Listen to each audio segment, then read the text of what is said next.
Shalom Bapak Ibu Saudara semua, mari kita deklarasikan definisi Pentakosta ketiga. Pentakosta ketiga adalah pencurahan Roh Kudus yang dahsyat di zaman now, yang melebihi yang terjadi di Azusa Street. Pentakosta ketiga akan mengakibatkan penuaian jiwa yang terbesar dan yang terakhir sebelum Tuhan Yesus datang kembali. Pentakosta ketiga akan membangkitkan generasi Yeremia, yaitu anak-anak muda yang dipenuhi Roh Kudus, cinta mati-matian kepada Tuhan Yesus, tidak kompromi terhadap dosa, dan akan bergerak untuk memenangkan jiwa. Pentakosta ketiga lahir di Indonesia dan bergerak ke bangsa-bangsa. Gerakan ini dari timur ke barat dan akan kembali ke Yerusalem. Pentakosta ketiga akan memberikan kuasa untuk menyelesaikan amanat agung, dan setelah itu Tuhan Yesus datang kembali. Haleluya, shalom. Sekali lagi shalom. Puji Tuhan. Selamat hari Minggu saya ucapkan bagi Bapak Ibu Saudara sekalian. Mari sebelum kita memulaikan ibadah online kita, mari kita bersatu berhati, kita mau berdoa kepada Tuhan. Terima kasih Bapa, kami bersyukur kepadamu buat satu hari baru Tuhan Engkau beri bagi setiap kami anak-anak-Mu. Kami berkumpul Tuhan, walaupun kami tidak berada di satu ruangan, tapi kami percaya kuasa-Mu tidak pernah membatasi setiap kami Tuhan. Hadirat-Mu melawat setiap kami jemaat-jemaat Tuhan yang mendengarkan video online ini Tuhan. Kami percaya ibadah kami hari ini dapat menyenangkan hati Tuhan, dan kami mau beri Tuhan semua yang terbaik hanya untuk Tuhan. Berkati ibadah ini Tuhan, kami percaya setiap kami yang mendengarkannya dapat merasakan hadirat Tuhan, dan kami percaya Tuhan setiap kami yang sakit Tuhan sudah sembuhkan, setiap kami yang terbeban berat Tuhan Engkau sudah memberikan kami kelegaan Tuhan. Terima kasih Bapa, kami akan siap meninggikan nama Tuhan, sebab Tuhan itu baik dalam setiap hidup kami. Haleluya, terima kasih Bapa, kami alaskan doa kami di dalam nama Tuhan Yesus. Haleluya, amin. Mari kita puji Tuhan, kita angkat pujian, masuk gerbangnya bersyukur.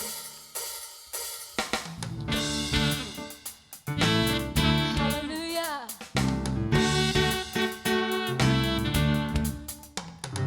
Masuk gerbangnya bersyukur dengan penuh pujian, bersuka di hadiratnya, nyanyi besarkan agung namanya, puji dan timplah sang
buat Tuhan baik. Yes. Anugerah dan kekal selamanya. Haleluya, terima kasih Tuhan. Kau baik, haleluya. Woo.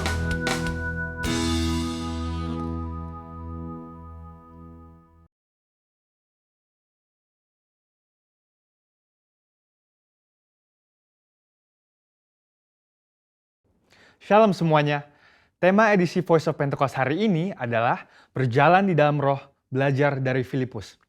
Kita akan melihat contoh dan ciri-ciri orang yang hidup di dalam roh dari kehidupan Filipus yang mengalami pertumbuhan rohani oleh karena ketaatan dan kesetiaannya dalam mengikuti firman serta tuntunan Roh Kudus. Ciri pertama orang yang hidup di dalam roh adalah mereka penuh dengan hikmat. Filipus adalah salah seorang diaken yang diangkat untuk pelayanan meja. Salah satu syarat yang dibutuhkan untuk posisi tersebut adalah kepenuhan Roh Kudus, yang artinya Filipus hidup dalam kepenuhan roh pada saat itu. Hal ini penting bagi orang percaya karena orang yang dipenuhi Roh Kudus akan menjadi orang yang efektif di dalam pelayanan sesuai dengan kebutuhan yang ada. Ketika hikmat diperlukan, maka Roh Kudus akan mengaruniakan. Ketika keberanian diperlukan, hal itu pun akan disediakan. Ketika kuasa kesembuhan atau mengusir roh jahat diperlukan, maka kuasa itu juga akan dinyatakan.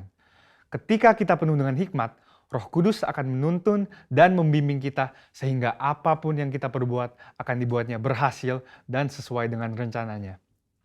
Ciri kedua orang yang hidup di dalam roh adalah mereka memberitakan Injil dengan kuasa. Setelah Stefanus dirajam oleh orang-orang di Yerusalem, aniaya yang lebih luas mulai terjadi di kalangan murid-murid Tuhan Yesus. Dan banyak dari mereka yang melarikan diri keluar Yerusalem, termasuk Filipus. Kisah Para Rasul 8 ayat 5 menceritakan bagaimana Filipus pergi ke suatu kota di Samaria untuk memberitakan Injil di sana.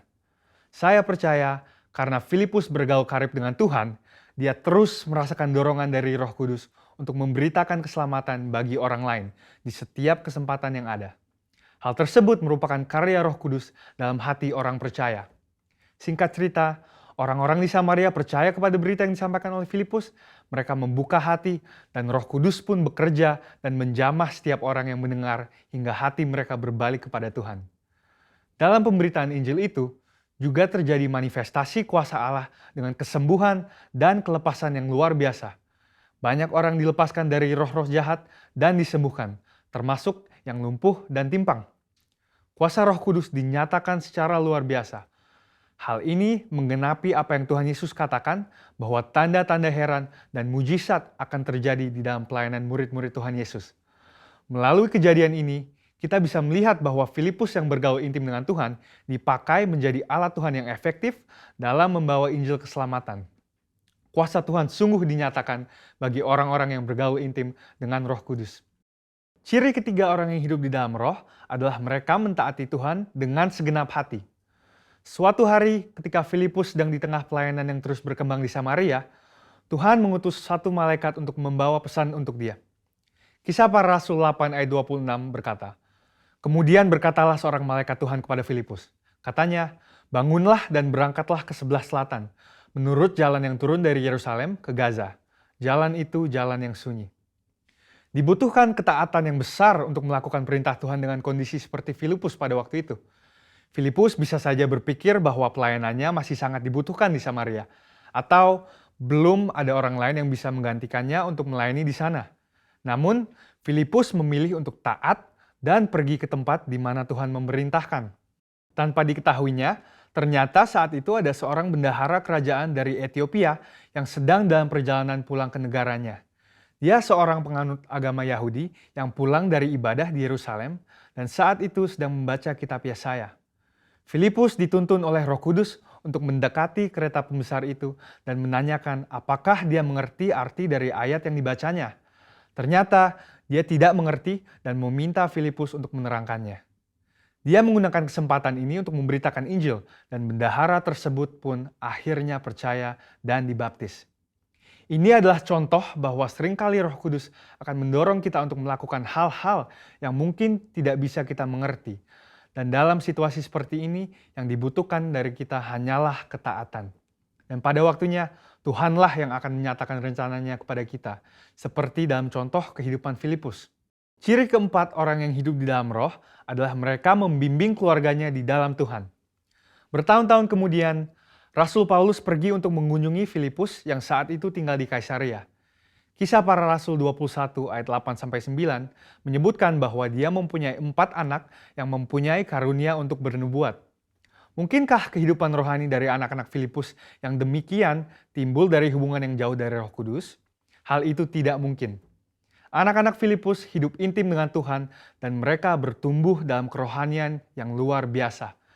Mereka bertumbuh dalam aspek-aspek kerohanian yang lain seperti mengasihi Tuhan, hidup dalam kekudusan, dan pelayanan bagi gereja Tuhan dari bimbingan ayahnya yang hidup bergaul dengan Tuhan. Kesimpulannya adalah bahwa iman kita tidak akan berkembang dengan sehat jika kita tidak mengandalkan firman Tuhan dan Roh Kudus. Sebab kehidupan yang intim dengan Tuhan harus dibangun secara intensional dan harus disertai dengan disiplin rohani dan hati yang lembut sehingga orang lain pun bisa merasakan dampak dari kuasa Roh Kudus melalui kehidupan kita. Saudara, untuk penjelasan lebih lengkapnya dari tim teologi kami, jangan lupa buka link yang ada di atas atau scan QR Code yang tersedia. Salam integritas, Tuhan Yesus memberkati.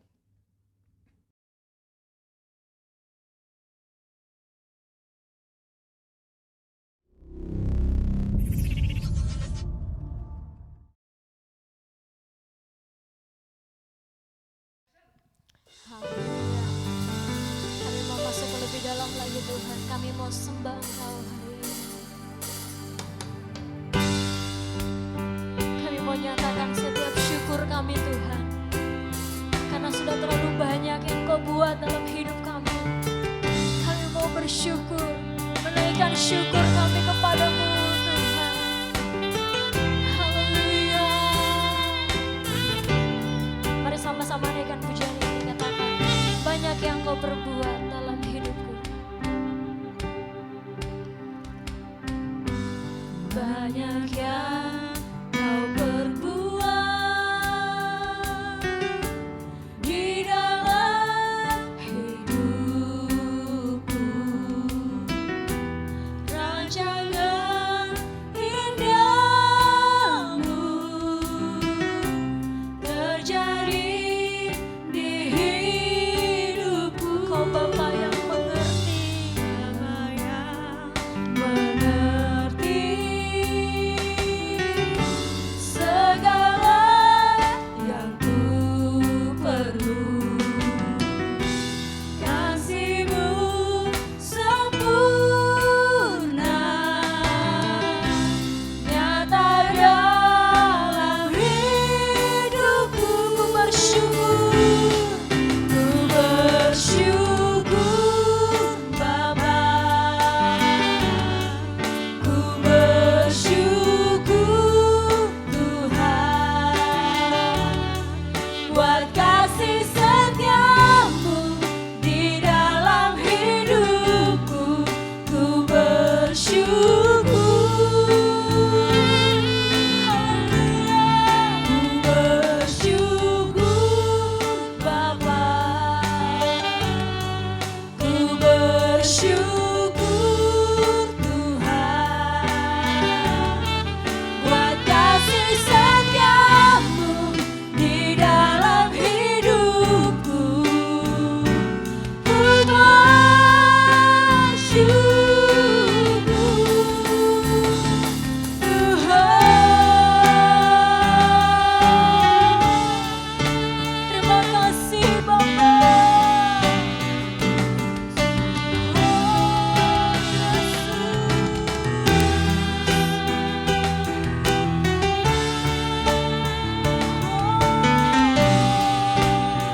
Mari sekali lagi dari awal naikkan pujian ini. Banyak yang Kau perbuat, yang Kau perbuat, yes, di dalam hidupku. Rancangan indahmu terjadi di hidupku. Bapa yang mengerti, Bapa yang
jemaat-mu.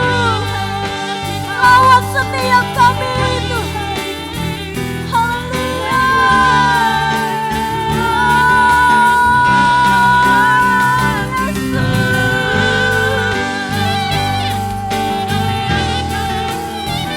Kau baik Tuhan, Kau dahsyat, kuasa-Mu mengalir Tuhan.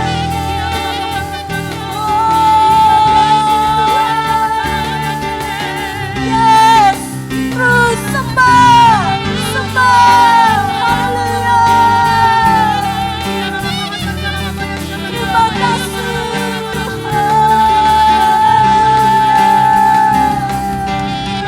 Kami percaya yang sakit disembuhkan, yang lemah Kau kuatkan Tuhan.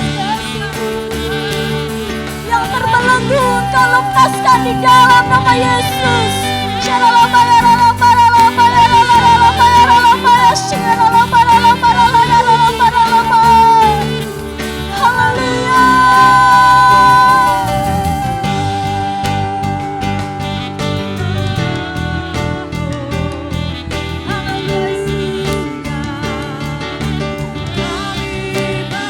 Kami mau nyanyi yang terbaik untuk Tuhan. Kami mau agungkan Engkau lebih lagi Tuhan. Haleluya. Kami agungkan nyanyi Hosana bagi Rajaku yang duduk di tata.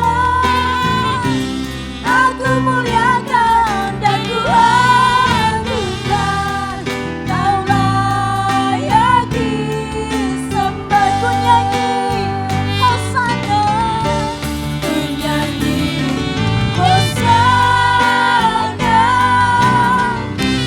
bagi Rajaku yang duduk di tata. Aku muliakan dan ku agungkan, Kau layak disembah. Mari sekali lagi angkat pujian ini, tinggikan Dia.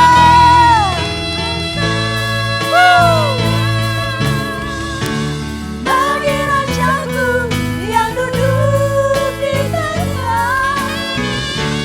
Aku muliakan dan ku agungkan, Kau layak disembah.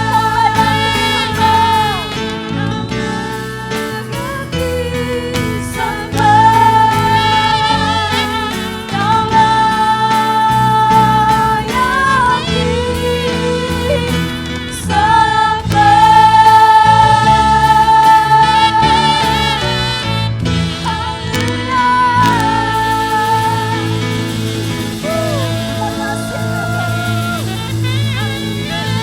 Terima kasih Yesus. Terima kasih Tuhan, kami bersyukur Bapa saat hari ini buat segala kasih anugerah-Mu dalam kehidupan kami. Kau telah menuntun kami dari hari ke hari, semua karena kasih anugerah-Mu dalam kehidupan kami. Terima kasih Tuhan, sebentar kami akan mendengarkan firman-Mu Tuhan. Berbicaralah bagi setiap kami. Di dalam nama Yesus bersyukur. Amin. Bapak Ibu Saudara yang ternama Tuhan, hari ini di ujung Februari dan besok kita akan masuk di bulan Maret. Bulan Maret kita ingat tahun kemarin, bulan Maret isitulah mulai pandemi COVID-19 mulai terjadi di negara kita. 1 tahun perjalanan tentu bukan hal yang mudah. Begitu banyak tantangan yang kita alami. Namun di dalam hal seperti inilah Tuhan sedang menguji iman kita. Sejauh mana kita tetap berteguh dan berharap kepada Tuhan.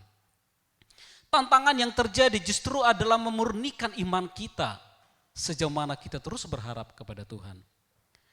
Baik, saat ini saya akan membawakan firman Tuhan bagi kita dari 1 Korintus 3 ayat 10 sampai 13. 1 Korintus 3 10 sampai 13 demikian firman Tuhan. Dengan judul perikop dasar dan bangunan. Sesuai dengan kasih karunia Allah yang dianugerahkan kepadaku, aku sebagai seorang ahli bangunan yang cakap telah meletakkan dasar dan orang lain membangun terus di atasnya. Tetapi tiap-tiap orang harus memperhatikan bagaimana ia harus membangun di atasnya. Karena itu tidak ada seorang pun yang dapat meletakkan dasar lain daripada dasar yang telah diletakkan, yaitu Yesus Kristus. Entahlah orang membangun di atas dasar ini dengan emas, atau mungkin dengan perak, dengan batu permata, dengan kayu, dengan rumput kering, atau bahkan dengan jerami. Nah, di sini dikatakan oleh Paulus dalam firman Tuhan ini, dikatakan bahwa iman kita yang kuat tentunya dengan diletakkan di atas dasar, yaitu Yesus Kristus.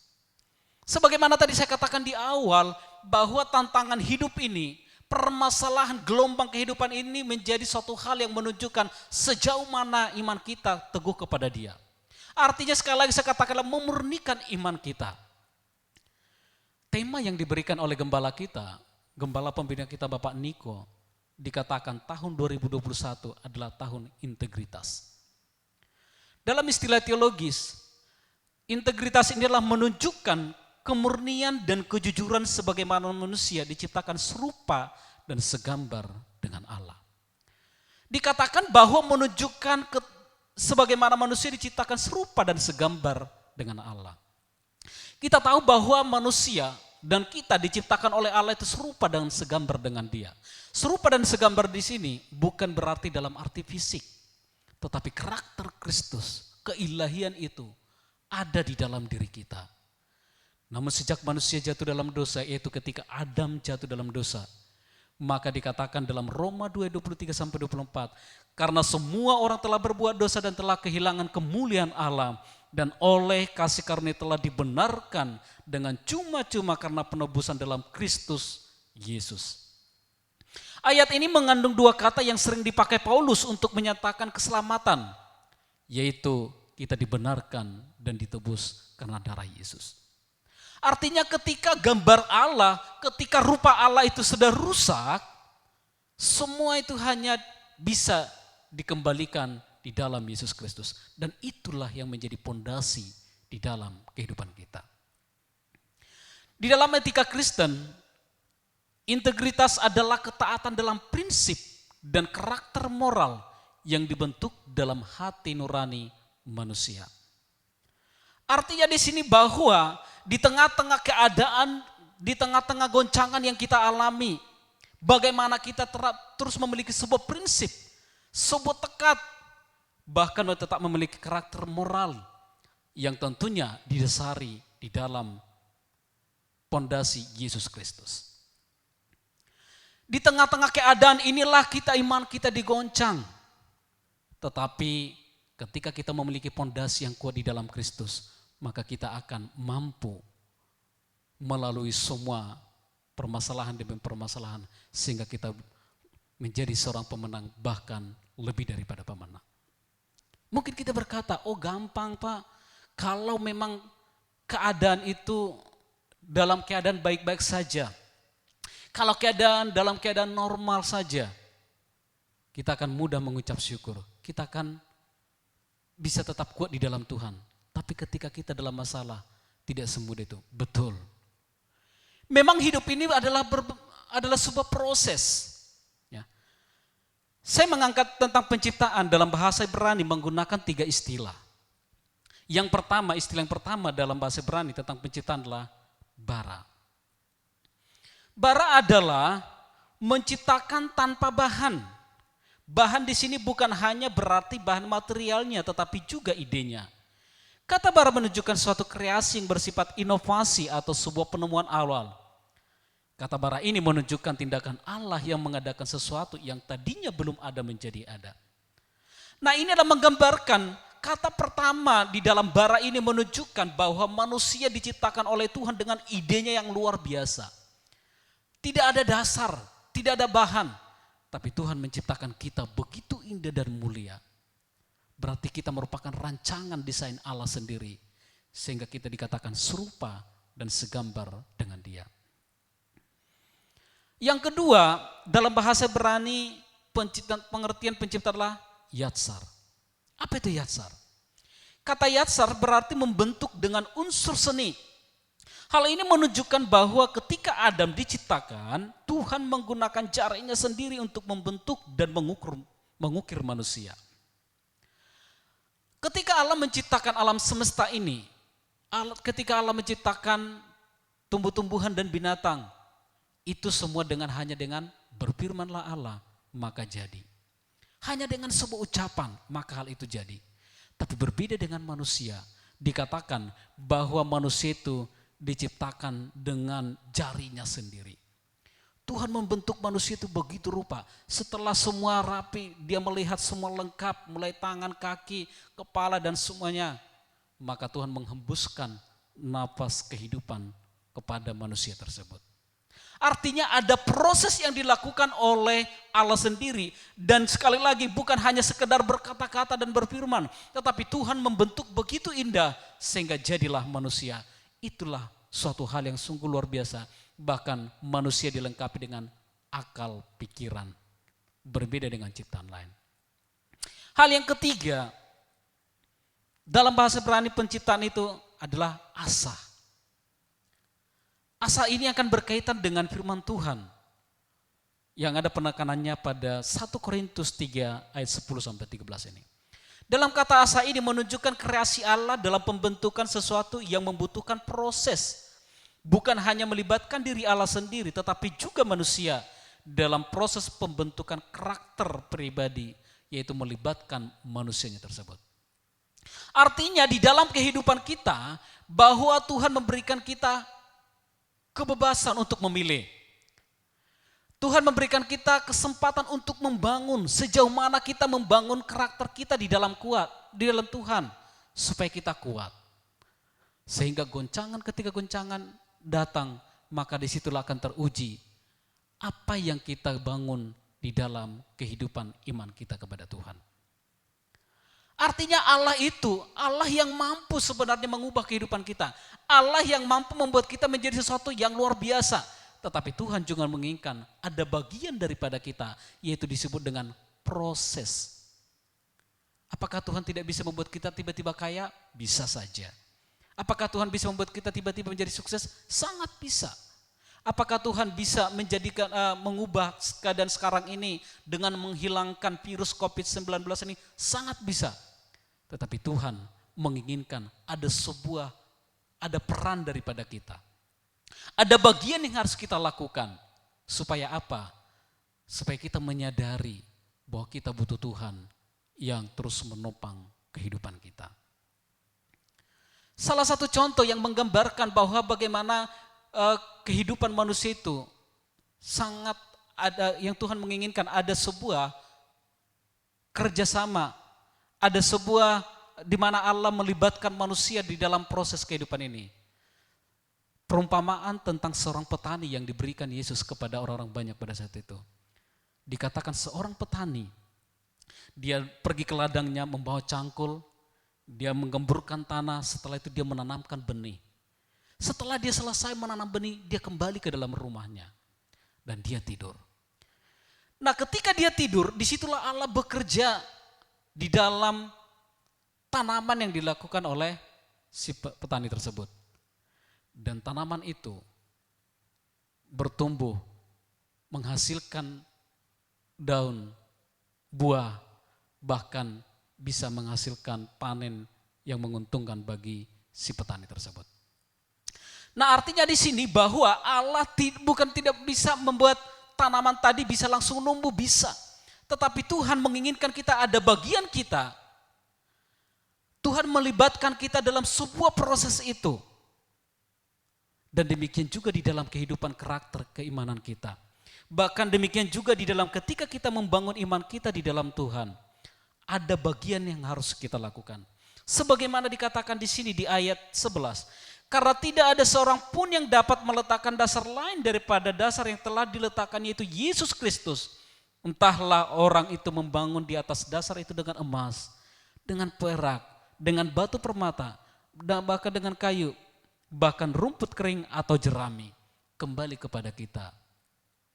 Nah bagaimana sekali lagi di dalam kita menghadapi tantangan saat ini, menghadapi masalah yang sedang terjadi pada saat ini, berarti semuanya kembali adalah sejauh mana kita membangun karakter kita selama ini kepada Tuhan? Adakah kita menjadi pelaku-pelaku firman Tuhan? Sehingga ketika berhadapan dengan sebuah tantangan, ketika berhadapan dengan sebuah masalah, ketika berhadapan dengan gelombang kehidupan ini, kita tetap kuat di dalam Tuhan. Bapak Ibu Saudara terkasih nama Tuhan, pasti ingat tentang bagaimana kisah Yesus ketika dia berada di dalam perahu dengan murid-muridnya.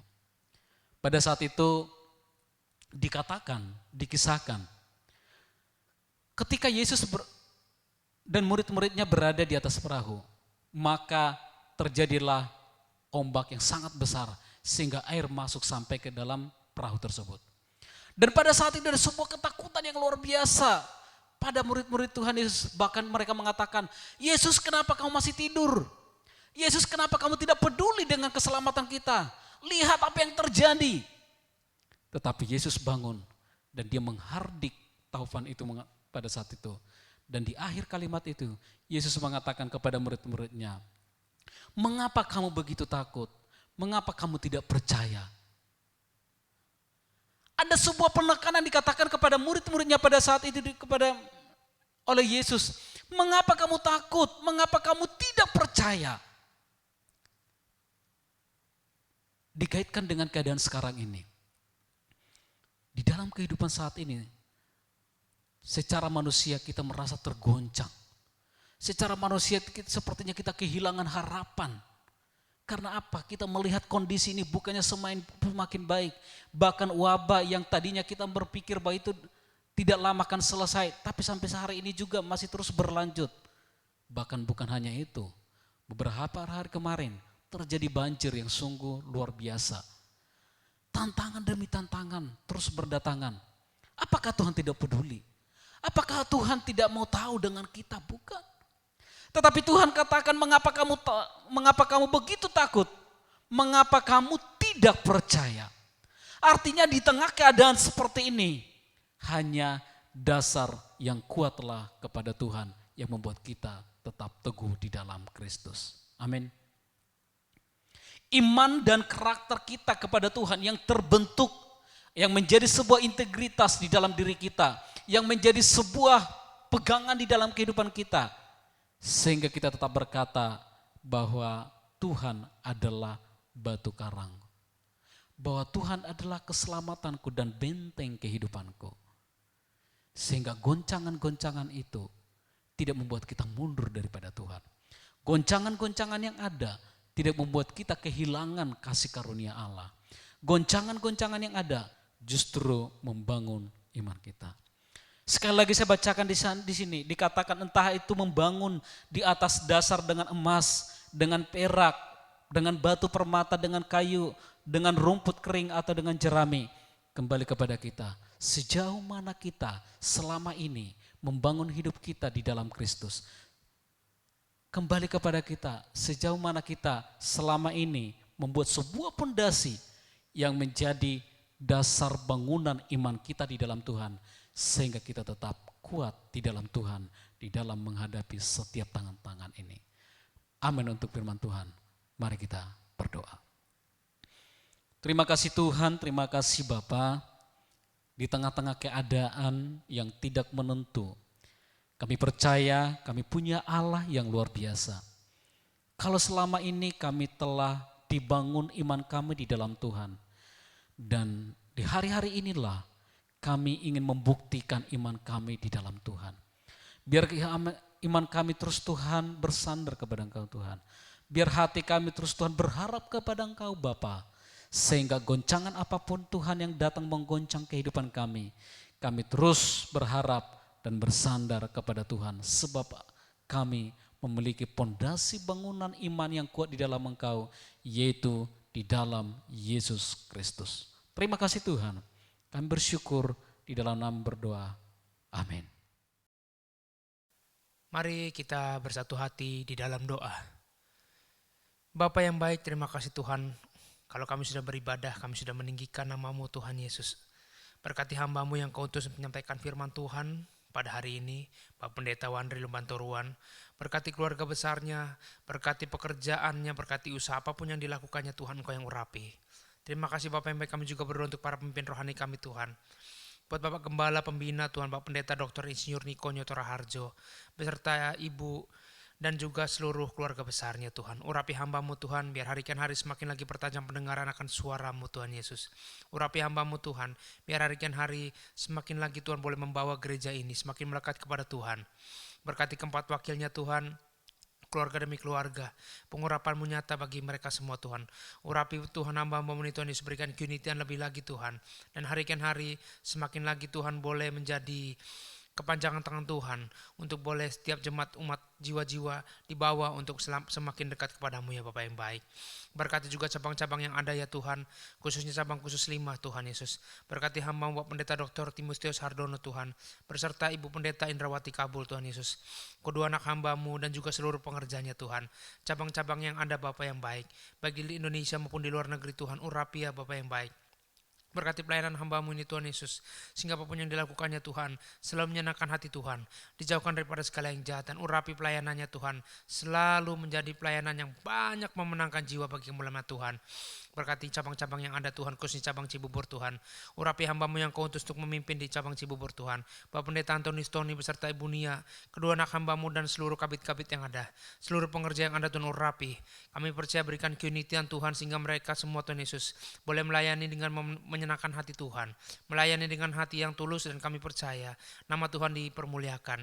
Berkati seluruh umat jemaat-Mu juga Tuhan yang beribadah pada hari ini Tuhan yang baik. Juga ya Tuhan Yesus, kami percaya Engkau urapi hamba-hamba-Mu Tuhan Yesus, keluarga demi keluarga, penyertaan Tuhan sempurna bagi semua umat jemaat-Mu Tuhan, dimanapun mereka berada ya Tuhan Yesus. Pengurapan Tuhan tercurah bagi mereka semua. Yang sakit Tuhan sembuhkan, yang berbeban Tuhan lepaskan, yang merindukan jalan keluar Tuhan Engkau yang berikan jalan keluar. Kami percaya Engkau Allah yang selalu menyertai, Engkau Allah yang selalu mengurapi mereka semua Tuhan Yesus. Terima kasih Bapa. Kami juga berdoa untuk bangsa Indonesia Tuhan. Kami percaya penyertaan Tuhan sempurna bagi bangsa kami. Berkati juga Pak Presiden, Wakil Presiden Tuhan, Pak Joko Widodo dan Pak Maruf Amin Tuhan. Urapi hamba-Mu ya Bapak yang baik. Kami percaya Engkau yang berikan takut akan Tuhan, berikan roh takut akan Tuhan dan berkuasa untuk boleh memimpin hamba-Mu ya Bapak yang baik, untuk membawa bangsa ini semakin hari semakin lagi melekat kepada Tuhan. Berkati juga ya Bapak yang para menteri, MPR, DPR, pemerintahan dari yang tertinggi sampai yang terendah, RT, RW Tuhan. Engkau urapi Tuhan, bisa roh yang takut daripada Tuhan menguasai mereka semua. Sehingga bangsa ini Tuhan menjadi bangsa yang selalu berkenan di hati-Mu Tuhan. Kami juga berdoa Tuhan menolak setiap kuasa-kuasa pemecah belah, roh antikris, intoleran, radikalisme, kami tolak patahkan dalam nama Yesus. Kami percaya keselamatan Tuhan, juga keamanan, stabilitas ekonomi Tuhan selalu terjaga bagi bangsa kami Bapak yang baik. Terima kasih Bapak yang baik, kami juga berdoa untuk Tuhan. Kami berdoa untuk tim medis ya Bapak yang baik. Di masa pandemi COVID ini Tuhan urapi hamba-hamba-Mu Tuhan Yesus. Hamba-hamba yang ada di garis depan Tuhan, yang melayani setiap korban-korban COVID-19 Tuhan. Urapi hamba-Mu Tuhan Yesus yang kami percaya kuasa Tuhan menyertai mereka semua. Kami percaya Tuhan wabah pandemi ini akan segera berlalu dalam nama Yesus. Terima kasih Bapak yang baik. Kami juga berdoa untuk para misionaris Tuhan, semua hamba-hamba-Mu ya Bapak yang baik, bahkan yang dipenjara oleh karena menginjil Tuhan Yesus. Kami percaya kekuatan daripada Tuhan mengurapi mereka semua, sehingga apapun yang mereka kerjakan, apapun yang mereka lakukan Tuhan, nama Tuhan dipermuliakan. Dan kami percaya banyak jiwa-jiwa dimenangkan bagi kemuliaan Tuhan. Terima kasih Bapak yang baik. Bapak, sebelum kami menyelesaikan ibadah ini Tuhan, kami rindu untuk menerima berkat Tuhan. Mari sebelum kita mengakhiri ibadah kita angkat tangan, kita mau berterima berkat daripada Tuhan. Kiranya Engkau memberkati aku berlimpah-limpah dan memperluas daerahku.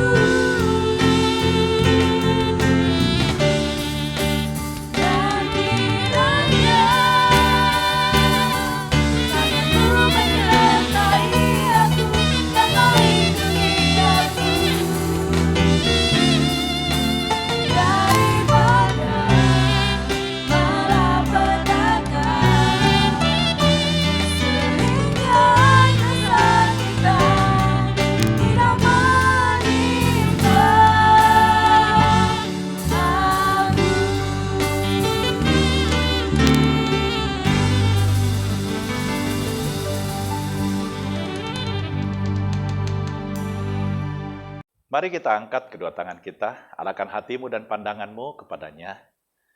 Terimalah berkat Abraham, Ishak, dan Israel yang datang dari Bapa di sorga dalam anak yang tunggal itu Tuhan Yesus Kristus. Pemeliharaan berkat sempurna Roh Kudus akan terus menyertai kita semua, mulai saat ini sampai selama-lamanya. Dia datang kedua kali dan menjemput kita semua di awan-awan yang permai. Mari kita yang sudah terima berkat Tuhan, sama-sama katakan, Amin.